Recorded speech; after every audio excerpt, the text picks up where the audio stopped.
देश की संसद में केंद्रीय गृह मंत्री अमित शाह के भाषण के क्लिप के एक हिस्से को काटकर कांग्रेसी और विरोधी दल सरकार को बदनाम करने का प्रयास कर रहे हैं। ये पहली बार नहीं है कि कांग्रेस ऐसा कर रही है। जब कांग्रेस मुद्दाविहीन होती है तो इसी तरह के फेक न्यूज फैलाकर सरकार को बदनाम करने का प्रयास करती है। ये काम सिर्फ कांग्रेसी या विपक्षी नेता ही नहीं बल्कि कुछ दरबारी पत्रकार भी बखूबी करते हैं। दरअसल राज्यसभा में संविधान पर बहस के दौरान केंद्रीय गृह मंत्री अमित शाह ने मंगलवार को डॉक्टर भीमराव अंबेडकर के नाम पर राजनीति करने वालों को आड़े हाथों लिया था।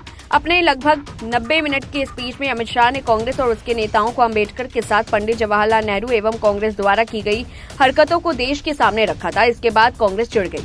अपनी चिढ़ कांग्रेस और उसके नेताओं द्वारा दरबारी पत्रकारों ने अमित शाह के भाषण के हिस्से को शेयर करके सरकार को बदनाम करना शुरू कर दिया।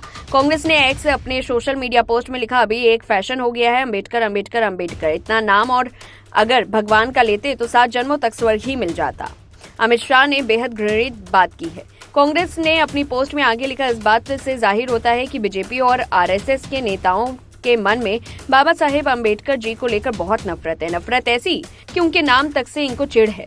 ये वही लोग हैं जिनके पूर्वज बाबा साहेब के पुतले फूंकते थे, जो खुद बाबा साहेब के दिए संविधान को बदलने की बात करते थे। जब जनता ने इन्हें सबक सिखाया तो अब इन्हें बाबा साहेब का नाम लेने वालों से चिढ़ हो गई।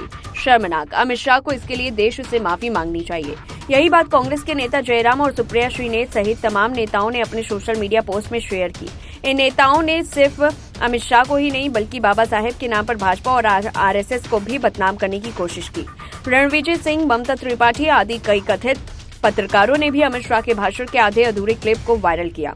दरअसल ये सारा फेक न्यूज एक षड्यंत्र के तहत वायरल किया जा रहा है ताकि अमित शाह, भाजपा और संघ को दलित वंचित विरोधी साबित किया जा सके। वहीं कांग्रेस के नेता अपने पूर्वजों की करतूत को छिपाने और वर्तमान परिस्थितियों में राजनीतिक लाभ लेने के लिए अब फेक न्यूज जैसे गैर कानूनी काम करने लगे हैं।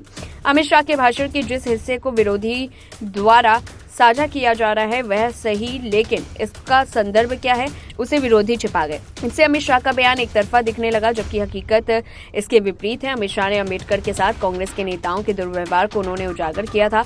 अमित शाह ने अपने भाषण में कहा, अभी यह फैशन चल गया है अंबेडकर अंबेडकर, इतना नाम अगर भगवान का लेते तो 7 जन्मों का स्वर्ग मिल जाता। हमें आनंद है कि ये अंबेडकर का नाम लेते हैं, लेकिन अंबेडकर जी के प्रति आपका भाव क्या है ये मैं बहुत अच्छे से बताता हूँ। इसके बाद अमित शाह कांग्रेस और पंडित नेहरू की पोल खोलकर रख देते हैं। अमित शाह ने आगे कहा, अंबेडकर जी ने देश की पहली कैबिनेट से इस्तीफा क्यों दे दिया?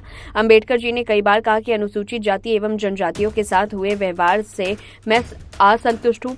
सरकार की विदेशी नीति से मैं असहमत हूँ और आर्टिकल 370 से मैं असहमत हूँ, इसलिए वे छोड़ना चाहते थे। उन्हें आश्वासन दिया गया लेकिन वो पूरा नहीं हुआ और नजरअंदाज किए जाने के कारण इस्तीफा दे दिया। केंद्रीय गृह मंत्री ने आगे बताया, श्री बीसी रॉय ने पत्र लिखा कि अंबेडकर और राजा जी जैसे लोग मंत्रिमंडल छोड़ेंगे तो क्या होगा? तो उनको नेहरू जी ने जवाब में लिखा, राजा जी के जाने से थोड़ा बहुत नुकसान तो होगा, लेकिन अंबेडकर के जाने से मंत्रिमंडल कमजोर नहीं होगा।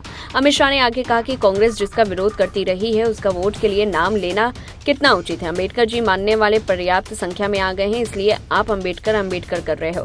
इस तरह केंद्रीय मंत्री अमित शाह के पूरे भाषण को सुना जाए तो वो साफ तौर पर बता रहे हैं कि जिस अंबेडकर का नाम अब कांग्रेस जप रही है उन्हीं अंबेडकर को उसने कितना जलील किया है। हालांकि अपनी राजनीतिक फायदे के लिए कांग्रेस, उसके अध्यक्ष मल्लिकार्जुन खड़गे, राहुल गांधी, जयराम रमेश, सुप्रिया श्रीनेत और उनके दरबारी पत्रकार आधे अधूरे क्लिप को चलाकर फेक न्यूज फैला रहे हैं।